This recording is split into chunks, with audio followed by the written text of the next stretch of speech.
എന്നെ സംബന്ധിച്ചിടത്തോളം വളരെ ഒരു അപൂർവ അവസരം ദൈവം എനിക്ക് നൽകിയതിന് ഞാൻ കൃതജ്ഞത ദൈവത്തിന് പ്രകടിപ്പിക്കുകയാണ്.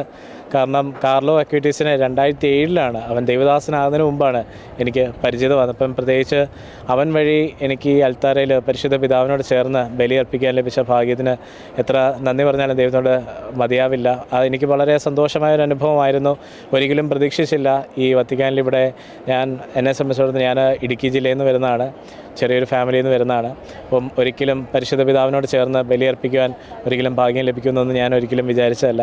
ലഭിച്ചതിൽ വളരെയധികം സന്തോഷവും എനിക്കതിൽ അധികം ദൈവാനുഗ്രഹമായിട്ട് ദൈവം തിരഞ്ഞെടുത്തതായിട്ട് തോന്നുന്നു ഒരനുഭവമാണ് എനിക്ക് തോന്നിയത്. പിന്നീട് അതിനുശേഷം പരിശുദ്ധ പിതാവിനെ കണ്ട് പരിശുദ്ധ പിതാവിൻ്റെ ആശീർവാദം മേടിക്കുകയും തുടർന്ന് നമ്മൾ ജനുവരിയിൽ കാർലോ അക്വിറ്റീസിൻ്റെ നാമത്തിൽ ഇന്ത്യയിൽ വലിയൊരു മ്യൂസിയം പണിയാൻ വേണ്ടി നമ്മൾ തുടരുകയാണ്.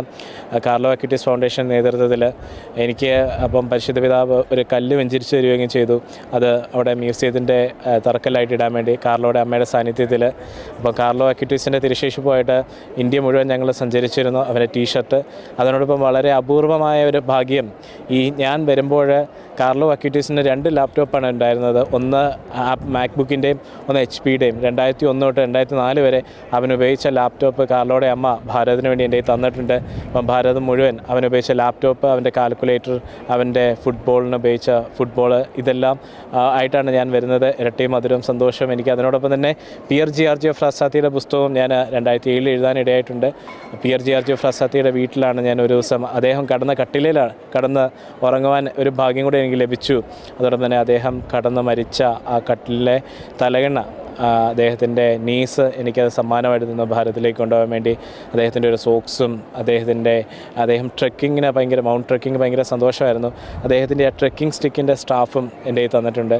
അപ്പം അതിലെനിക്ക് വളരെയധികം, അതോടൊപ്പം ഈ ഒരു അപൂർവ അവസരം കിട്ടുക എന്ന് പറഞ്ഞാൽ എനിക്ക് ഭയങ്കര ഒരു സന്തോഷമായിട്ട് തന്നെ തോന്നുകയാണ്. 2003 ആൽബർട്ടോ മാർവലിയുടെ ജീവചരിത്രം എഴുതാൻ എൻ്റെ പേരൻസ് എന്നെ പ്രേരിപ്പിച്ചു. ആൽബർട്ടോ മാർവലി എന്ന് പറഞ്ഞൊരു വാഴ്ത്തപ്പെട്ടവനാണ്. ഇന്ന് വിശുദ്ധനായ പിയർ ജിയോർജിയോ ഫ്രാസാത്തിയെ മാതൃകയായിട്ടെടുത്ത് റിമിനിയിൽ ജീവിച്ച ഒരു വ്യക്തിത്വമാണ് വാഴ്ത്തപ്പെട്ട ആൽബർട്ടോ മാർവലി.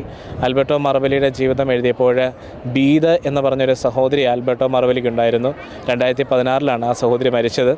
ആ സഹോദരി കാർലോ അക്വിറ്റീസിനെ പറ്റി 2007 എന്നോട് സൂചിപ്പിക്കുകയും കാർലോയുടെ ജീവിതത്തെപ്പറ്റി ഒത്തിരിയധികം കാര്യങ്ങൾ എന്നോട് വളരെ വ്യക്തമായിട്ട് ഷെയർ ചെയ്യുകയും ചെയ്തു. അപ്പോൾ കാർലോയുടെ അമ്മയുമായിട്ട് എന്നെ പരിചയപ്പെടുത്തുകയും പിന്നീട് 2007 തുടങ്ങി ഒരു വർഷം സ്കൈപ്പിൻ്റെ അകത്ത് കൂടെ കാർലോയുടെ അമ്മയോട് ഞാൻ സംസാരിച്ച് കാർലോയുടെ പേരൻസിന്, അപ്പനും അതായത് സഹോദരങ്ങൾക്ക് നേരിട്ട് കാർലോയുടെ ആക്സസിബിലിറ്റി ഇല്ല. പക്ഷേ കാർലോയുടെ ഫ്രണ്ട്സ്, കാർലോ കൺവേർട്ട് ചെയ്തെടുത്ത രാജേഷ് മോഹർ, കാർലോയുടെ ബേബി സിസ്റ്റേഴ്സ് ആയിരുന്ന 2 വ്യക്തികളെ, അവരെല്ലാവരും ഞാൻ സ്കൈപ്പിലൂടെ സംസാരിച്ച് അവരോട് ആരാഞ്ഞ ഓരോ കാര്യങ്ങളും വ്യക്തമായിട്ട് എഴുതി. പിന്നീട് 2013 അവൻ ദൈവദാസനാകുന്ന സമയത്ത് ഈ പുസ്തകം ഞാൻ ഈ നാമകരണ ചടങ്ങിന് ചുക്കാൻ വഹിക്കുന്ന നിക്കോള ഗോരി എന്ന് പറഞ്ഞ പോസ്റ്റ്ലേറ്റർ ജനറലിന് കൊടുത്തു. പോസ്റ്റ്ലേറ്റർ ജനറൽ ദൈവദാസനായി പ്രഖ്യാപിക്കുന്ന സമയത്ത് എന്നോട് പറഞ്ഞു, അന്ന് ഞാൻ ബ്രദറാണ്, നമുക്ക് ലാഗ് ചെയ്യാം, ദൈവദാസനായി പ്രഖ്യാപിച്ച് കഴിയുമ്പോൾ നമുക്കത് പബ്ലിഷ് ചെയ്യാമെന്ന് പറഞ്ഞു.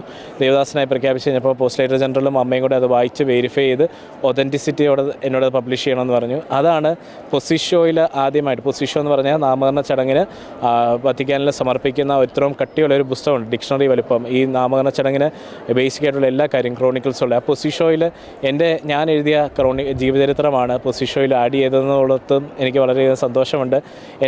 ഞാൻ എഴുതിയ പുസ്തകം, അയോഗ്യനായ എന്നെക്കൊണ്ട് ദൈവം എഴുതിപ്പിച്ച ആ പുസ്തകം ലോകത്തിൻ്റെ 28 ഭാഷകളിലേക്ക് ട്രാൻസ്ലേറ്റ് ചെയ്യപ്പെട്ടിട്ടുണ്ട്, ഹൈവേ ടു ഹെവൻ.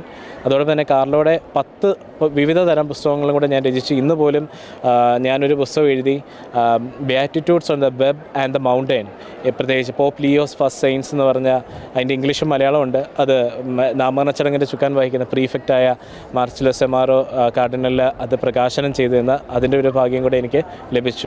ഭാരതസഭയിൽ നിന്ന് പ്രത്യേകിച്ച് അഭിവന്ദ്യ ജോർജ് ആലഞ്ചേരി പിതാവ്, മാർ റാഫേൽ തട്ടിൽ പിതാവ്, അതോടൊപ്പം തന്നെ CBCയുടെ അന്നത്തെ ചുക്കാൻ വഹിക്കുന്ന ഓസ്വാൾ ഗ്രേഷ്യസ് പിതാവ്, ഇവരെല്ലാം വളരെയധികം നല്ല രീതിയിൽ സപ്പോർട്ട് ചെയ്തു ഈ കാർലോ അക്വിറ്റീസിൻ്റെ ജീവിതം നമ്മുടെ ഭാരതസഭയിൽ എത്തിക്കാൻ വേണ്ടി. അതിനുവേണ്ടി എല്ലാം ഭാരതം മുഴുവൻ തന്നെ കാർലോ അക്വിറ്റീസിൻ്റെയും 1500 വിശുദ്ധരും തിരുശേഷിപ്പുകൾ ചേർന്ന് നമ്മൾ പ്രദർശനം ഇപ്പോഴും നടത്തിക്കൊണ്ടിരിക്കുകയാണ്. 1500 വിശുദ്ധ, അത് നമ്മുടെ കാർലോ അക്യൂറ്റീസ് ഫൗണ്ടേഷൻ നേതൃത്വത്തിലാണ് ഈ അയോഗ്യനായ എന്നെ കാർലോയുടെ അമ്മ കാർലോ അക്യൂറ്റീസ് ഫൗണ്ടേഷൻ എന്ന് പറഞ്ഞ ഏഷ്യയിലൊരു ഫൗണ്ടേഷൻ സ്റ്റാർട്ട് ചെയ്ത് അതിൻ്റെ സ്പിരിച്വൽ ഡയറക്ഷനായിട്ട് എന്നെ നിയമിക്കുകയും ചെയ്തു. നമുക്ക് 1500 വിശുദ്ധരുടെ കാർലോ തിരുശേഷിപ്പ് സംഹിതമായിട്ട് നമ്മൾ ഇന്ന് ലോകം മുഴുവൻ, ഭാരതം മുഴുവൻ പ്രദർശനം നടത്തുകയാണ് കാർലോയുടെ ക്യാരിസത്തോടെ ബേസ് ചെയ്ത്. ഇതിൽ പ്രത്യേകം നന്ദി പറയാനുള്ളത് ക്ലിമിസ് ബാബയോട് പറയാനുണ്ട്. കാരണം ക്ലിമിസ് ബാബയെ നമ്മൾ കാർലോയെ വാഴ്ത്തപ്പെട്ടവനായി പ്രഖ്യാപിച്ചു കഴിഞ്ഞപ്പോൾ കാർലോയുടെ അമ്മയെയും സഹോദരങ്ങളെയും അപ്പനെയും നമ്മൾ അനുമോദിക്കാൻ വേണ്ടി ഓൺലൈൻ ഒരു പ്ലാറ്റ്ഫോമിലൊരു സമ്മേളനം സംഘടിപ്പിച്ചിരുന്നു.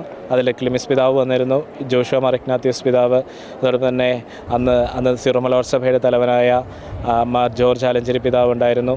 പിന്നെ ലാറ്റിൻ സഭയെ പ്രതിനിധീകരിച്ച് നമുക്ക് പ്രത്യേകിച്ച് പൂനെ ഡയസിസിൻ്റെ ബിഷപ്പ് തോമസ് ഡാബരയും ഓസ്വാൾ ഗ്രേഷ്യസ് കാർഡിനലും ഉണ്ടായിരുന്നു. അപ്പോൾ അവർക്കെല്ലാം പ്രത്യേകം നന്ദി പറയുന്നു. അതോടൊപ്പം തന്നെ ഒരു ചെറിയ നന്ദി എനിക്ക് പ്രത്യേകം എന്നെ സപ്പോർട്ട് ചെയ്തത് എൻ്റെ പപ്പായും മമ്മിയുമാണ്.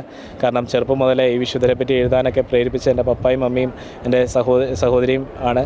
അപ്പോൾ പ്രത്യേകിച്ച് അമ്മ കഴിഞ്ഞ ഡിസംബറിൽ മരിച്ചുപോയി. എൻ്റെ അമ്മയുടെ കല്ലറയിൽ പോയാൽ പോലും നിങ്ങൾക്ക് കാണാൻ സാധിക്കും കാർലോയുടെ ബാക്ക്ഗ്രൗണ്ടിലാണ് അമ്മയുടെ ആ പടം കൊടുത്തിരിക്കുന്നത്. കാരണം കാർലോയുടെ നല്ല ഭക്തിയായിരുന്നു എൻ്റെ അമ്മയ്ക്ക്. അപ്പം കാർലോയുടെ അമ്മ പലപ്പോഴും ഞാൻ എൻ്റെ പട്ടത്തിന് ധരിച്ചിരുന്ന കാപ്പ പോലും കാർലോ അക്യൂറ്റീസിൻ്റെ തിരുശേഷിപ്പും വെച്ച് തുന്നി കാർലോയുടെ അമ്മ എനിക്ക് സമ്മാനിച്ചതാണ്. അതും എൻ്റെ പട്ടത്തിന് ആദ്യ കുർബാനയ്ക്ക് ഞാൻ ധരിച്ച വസ്ത്രത്തിൽ പോലും കാർലോയുടെ തിരുശേഷിപ്പായിരുന്നു. അപ്പോൾ ഒത്തിരിയധികം സന്തോഷം. നമ്മുടെ ഈ യുവജനങ്ങൾക്ക് ഏറ്റവും നല്ല മാതൃകയാണ് കാർലോയും. കാരണം ഈ PRG ഫ്രാസത്തിൻ്റെ പുസ്തകം എഴുതിയപ്പോൾ അദ്ദേഹത്തിൻ്റെ ഒരു കോട്ടുണ്ട്. അദ്ദേഹം പറയുന്ന കാര്യം ഇതാണ്: നമുക്ക് മാതൃകകൾ ഇന്ന് കുറവാണ്, പക്ഷേ നമുക്ക് ശരിയായ ആ മാതൃകകൾ പറഞ്ഞു കൊടുക്കാനും കാണിച്ചു കൊടുക്കാനും ബൈബിളിലൂടെ സാധ്യമാകും. അത് നമ്മുടെ ജീവിതത്തിലൂടെ മാത്രമേ പറ്റുള്ളൂ. നമ്മൾ ഒത്തിരിയധികം പ്രസംഗിച്ചിട്ടോ ഒത്തിരിയധികം നമ്മൾ വിഷ്വലായിട്ട് കാര്യങ്ങൾ കാണിച്ചിട്ടോ അല്ല, നമ്മൾ ജീവിതം വഴി കാണിച്ചു കൊടുക്കണമെന്ന്. പ്രത്യേകം വിധം PRGRGയുടെയും കാർലോയുടെയും നിങ്ങൾക്കെല്ലാവർക്കും മാതൃകയാണ്. അവരുടെ ജീവിതം നിങ്ങൾ മാതൃകയെടുത്ത് നിങ്ങളും വിശുദ്ധരാകട്ടെ എന്ന് ആശംസിക്കുന്നു.